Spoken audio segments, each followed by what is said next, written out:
Okay. All righty. All right. Hey, how's everyone doing? I'm sitting here with my friend Ian Brannan, and Ian is the founder and editor of the Kansas Constitutional, which is a newsletter. He writes about state politics here in Kansas, and I've referenced him numerous times on my YouTube channel here. And I reached out to Ian to sit down and do a podcast here because I wanted to talk to him a little bit further about an article that he recently published in his newsletter.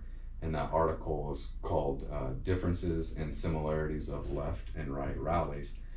And so this is kind of like a crossover kind of podcast. I'm going to be posting it here for my viewers on my YouTube channel, the dreaded Rabble Rouser. And then Ian will be posting it on his platform as well. And because our viewers might be different, might not know who each of us are, I just want to do just a quick kind of introduction on who we are and how we met and how this conversation is coming about today. And so it was actually about a year ago, just right at this time, that I had started campaigning for running for Douglas County Commissioner, and I was standing on a street corner with my campaign signs, and Ian had driven by and seen me standing there, and that got him kind of curious about what I was all about. So he stopped by one day while I was standing on the corner, and he said that, you know, he was a reporter, just started a newsletter, and that he wanted to write a story about me. And I thought that was really cool because, you know, my past here in Lawrence, you know, I kind of came on the scene because I started a mask mandate protest back in July of 2021. And, you know, I wasn't liked very well around here by the local papers. I didn't get any fair coverage at all. Nobody ever wanted to run a story on me or anything like that. So when Ian stopped by and said he wanted to cover me and do it in a fair and balanced way, I was like, heck yeah. And so he did just that. He wrote the story on me, and you can go check it out. It's on his Substack as well. And it was a fair story, and it painted a more accurate picture of me than what was being said about me and spread about me in the papers around here. So I really appreciated that he did that. And then over time, you know, he covered the campaign even more and wrote further stories as stuff happened to me and about me as I was running for office. And you know, like I mentioned just the other day, he wrote this article April 5th, so it came out yesterday, and it's called Differences and Similarities of Left and Right Rallies. And when I saw this, I was like, I'm going to reach out to Ian and see if he wants to talk to me a little bit further about it, because I just found it so, it's a really interesting, insightful article, and I feel like there's more stuff that we can unpack. And so I asked him if he wanted to sit down and talk, and so here we are today. Maybe Ian, if you could tell us a little bit about yourself and how you came to go to these different rallies on the left and the right, and how this article kind of came about for you. Yeah, so I was not involved in politics at all before the pandemic. I have been a journalist for most of my adult life, but mostly covering just like, you know, fun events and stuff like that.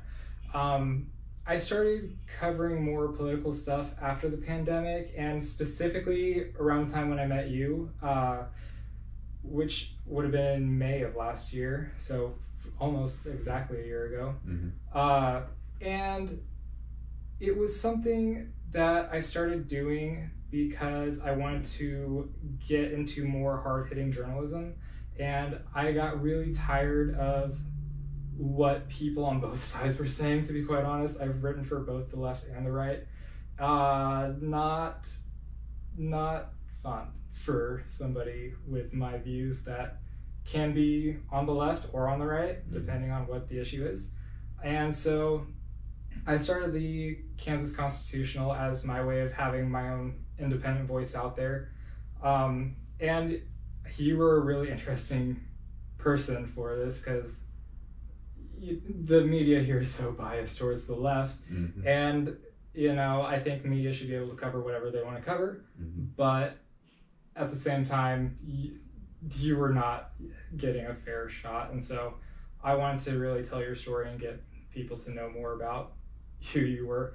And I ended up, because of just covering different things, I started finding out about different rallies that were happening in different aspects of the state, in different areas of the state, and I started going to them, and just some that I agreed with, some that I disagreed with, but I mean, like, I covered them all pretty much as accurately as I possibly could, and you know, I learned a lot of different things, rallies for the left and the right. I got really into convention of states. That's a big thing that I cover in my newsletter, which tends to be more of a right-wing issue, although it is a pretty bipartisan issue once you actually talk to people that are on the left about it.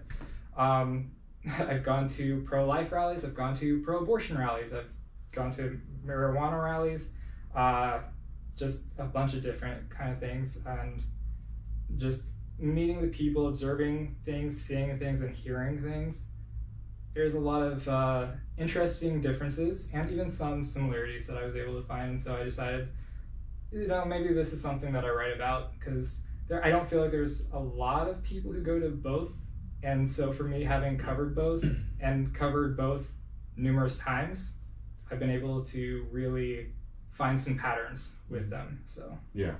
And so that's what makes it so interesting for me, and why I wanted to reach out and talk to you a little bit more about this article in particular, is because that makes you an outlier. And so when we talk about, you know, the media bias that takes place, and we'll get into it because you do mention it in this article here, and it's really interesting, but when you talk about that media bias, you know, they're typically only covering, you know, left-wing covering left-wing, you know, hardly any ever right. Like you mentioned in the article, you're pretty much the only right-wing or non-left reporter out there. Yeah. That'll give it a more a more unbiased approach. I say right-wing because, you know, Ian and I, we agree on a lot of things politically, but we also disagree on other things, so as well.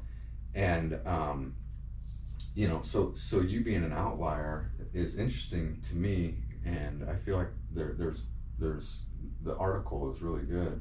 It seemed like there was more to unpack in there, and so for me is, you know, I have a PhD in lifespan human development, and I was a researcher. I like to do qualitative research, and so good qualitative research finds these kind of outliers and examines them, and so because you were being unbiased in your reporting, you expose yourself to both sides, and by doing that, you were able to come to these conclusions that other reporters just simply would not be able to do because they didn't expose themselves to the other side or both sides or whatever it is. They were afraid of the other side, so they didn't do it. Yeah.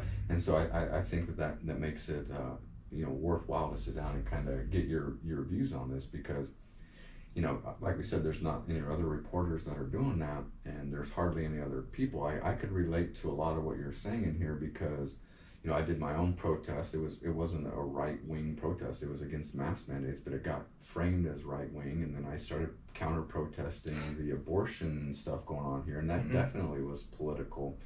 And so I've seen a lot of the things that you talk about in your article that we'll talk about here, and I just thought that, you know, if we sat down and talked, we could get into this a little bit more. So I appreciate your time today, and also when I say that, you know, I am grateful to know Ian and to have him cover me and, you know, what I'm about, because I know how unusual, how unlikely it is here in a liberal place like Lawrence to come across someone that was wanting to be unbiased in their reporting, and I know that doesn't happen all the time. So when Ian came along wanting to do that, I was like, heck yeah, that is a blessing. And starting to get the word out, more accurate word on who I am and stuff like that. So I'm very appreciative of you wanting to cover me in the amount that you have. So I really appreciate that. Yeah. All right. So getting in this article here, I want to kind of go through it, each section here, but I want to start with the conclusion here. In the first two sentences, you write, you know, not too many people go to political rallies, and even fewer go to political rallies for both sides of things. Having done this, I have been able to personally observe the many differences between the left and right when it comes to rallies. And, you know, like I said there, you know, that perspective there is what I think that, interests me as well. So I think you have a lot of insight to offer on that. And so that's why I reached out to you on this. Mm-hmm. And so before we get into each one of these sections, I just wanted to know, like, what's your overall main takeaway from, your experiences covering both sides, and then also writing that article? What's your main takeaway on that? So my main takeaway with that, and this is true for both sides, and that is that the truth does not matter. What matters is how people feel. If you can get people to be emotional enough, logic does not matter. People want to go along with how they feel and are going to be more likely to believe things even if they don't even have any proof of it. But and the left, I would say, does this more. Not always, but they do tend to do it more, where they don't really need to see actual proof of something that fits their narrative. As long as they have somebody who they look up to, who they think is like a good person to get information from, if they say that it's true, then it's true. And that's all that matters. And the right does this as well. A lot on drug policy is a big thing that I've talked about. So it's just, if you can get